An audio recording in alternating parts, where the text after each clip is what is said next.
Alors il existe une notion qui reste mal connue du public qui a été développée à la fin du XXe siècle par un sociologue portugais Boaventura de Sousa Santoson et qui porte le nom d'épistémicide. Dans son sens originel, l'épistémicide signifie que l'on a éliminé le savoir qui découle des expériences de vie, des connaissances populaires, au profit de la seule connaissance scientifique, considérée comme la seule source de savoir légitime. Aujourd'hui, on donne un autre sens à l'épistémicide qui signifie littéralement tuer le savoir. Cela comprend notamment le fait de passer sous silence les travaux d'inventeurs, de fondateurs, de précurseurs au profit d'autres, et c'est un système qui se glisse jusque dans les manuels scolaires. S'agit-il ici de l'ignorance, d'une mauvaise foi ou d'intentions cachées? Durant ces derniers millénaires, l'humanité a connu de formidables progrès grâce à l'accumulation des connaissances, des découvertes et des apports des différentes civilisations qui ont connu leurs heures de gloire et de déclin. Aucune civilisation humaine ne s'est construite du néant, bien au contraire, elle est le fruit d'interactions et d'échanges entre les différents peuples et les différentes cultures. C'est pourquoi il faut avoir l'intelligence, l'humilité et l'éthique pour pouvoir admettre cela et ne pas tomber, consciemment ou pas, dans une forme d'amnésie allant jusqu'à effacer l'autre. On assiste ainsi ces dernières années, quoique le phénomène a toujours existé dans l'histoire, à une montée en puissance de discours et de récits qui font l'impasse sur l'apport de la civilisation arabo-musulmane à la civilisation humaine à travers les âges, au même titre que la chinoise, l'indienne, l'aztèque, l'assyrienne et bien d'autres. Il existe tout de même beaucoup de travaux contemporains d'intellectuels de tous bords qui reconnaissent la grande contribution de la civilisation arabo-musulmane dans le progrès des connaissances humaines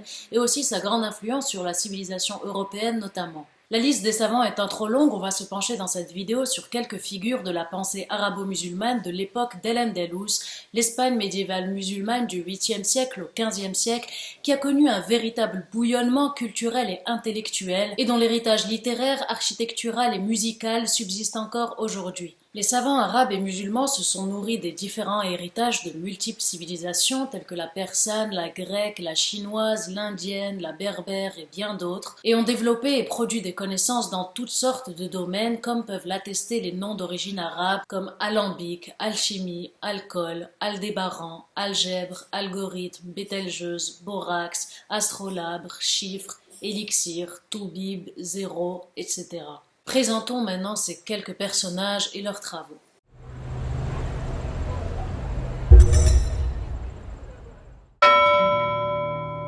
Ibn Tufayl est un philosophe andalou, astronome, mathématicien et médecin né au XIIe siècle dans la province de Grenade et mort à Marrakech. Il est connu pour son roman philosophique et mystique Hey ibn Yaqdan, traduit par l'éveillé ou le philosophe autodidacte. Cette œuvre, qui met en scène un enfant seul sur une île, a eu une grande influence sur la littérature arabe et européenne des XVIIe et XVIIIe siècles. C'est celle qui inspira fortement le célèbre roman Robinson Crusoe de Daniel Defoe et dont la forme préfigure Gracian, Voltaire et Diderot. Le livre d'Ibn Tufayl a également impacté la philosophie moderne. On retrouve ces idées à différents niveaux dans la pensée des philosophes Thomas Hobbes, Emmanuel Kant, John Locke et Isaac Newton. Connu en Occident sous le nom d'Abul Kassi, Abul Qasim Zahrawi est né au Xe siècle près de Cordoue. Sa principale œuvre est une encyclopédie médicale de 30 volumes intitulée La Pratique, dont 20% est dédié aux actes chirurgicaux. Son œuvre a fortement inspiré Ambroise Paré, Jacques d'Aléchamps ou encore Fabrice d'Aquapendante. Az-Zahrawi est considéré comme l'un des pères fondateurs de la chirurgie moderne. El Baitar, né au XIIe siècle dans la province de Malaga, est un médecin arabo-andalou. Il est connu pour son œuvre intitulée Livre des médicaments et des aliments. Il s'agit d'une pharmacopée décrivant 1400 substances d'origine végétale, animale et minérale. Il l'a élaborée en partant des œuvres de Galien, El Razi et Avicenne, tout en y apportant des corrections et en les enrichissant. Ce travail a été traduit de l'arabe vers le latin et a été la référence en la matière durant toute l'époque médiévale. El-Zarqali est un astronome arabe né à Tolède au XIe siècle, connu en Occident sous le nom d'Azarkel.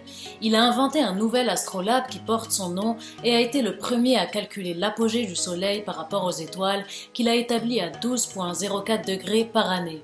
Avec l'évolution technologique, 10 siècles plus tard, cette valeur a été fixée à 11,8 degrés, il n'était donc pas loin. Il a aussi produit des tables sur le mouvement des planètes, appelées tables tolédanes, qui ont permis de prédire les éclipses avec une excellente précision. Dans son dialogue sur l'influence des astronomes arabes sur l'Occident, l'historienne Sigrid Hunk souligne que les travaux d'El-Zarqali ont suscité un intérêt profond. Elle a déclaré qu'il a eu une influence considérable sur les astronomes venus après lui. Nicolas Copernic, dans son ouvrage Des révolutions des sphères célestes, le cite, ainsi qu'El-Battani, et il reprend certaines de ses idées. El-Wafid est un pharmacologue chimiste né à Tolède en 997 et connu en Occident sous le nom d'Aben Ghefit.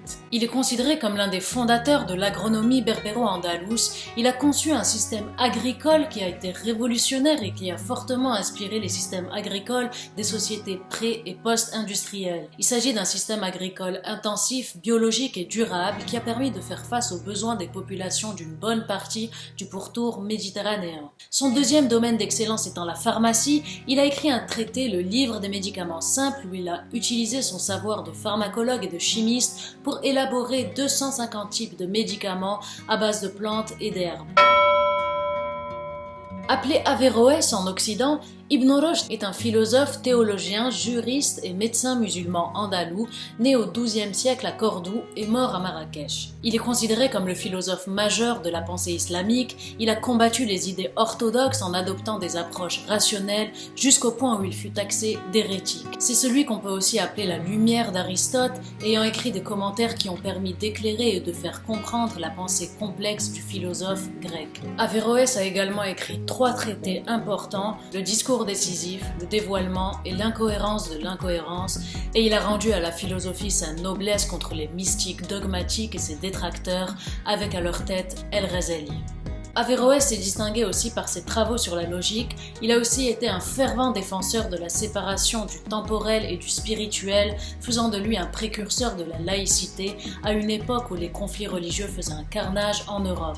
Sa pensée, largement traduite en latin, a eu une influence considérable sur les philosophes de la Renaissance. Par ailleurs, Ibn Rushd est le premier qui affirme que celui qui contracte la variole en acquiert l'immunité et qui détermine le rôle joué par la rétine dans la vision.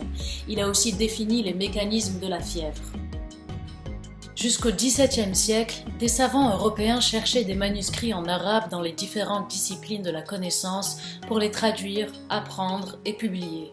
Plusieurs autres savants et érudits arabo-musulmans se sont distingués par leurs recherches et découvertes qui ont enrichi le savoir humain et participé au progrès des sociétés, au même titre que ceux qui les ont précédés et ceux qui ont continué après eux et qui viennent de différentes géographies et de cultures.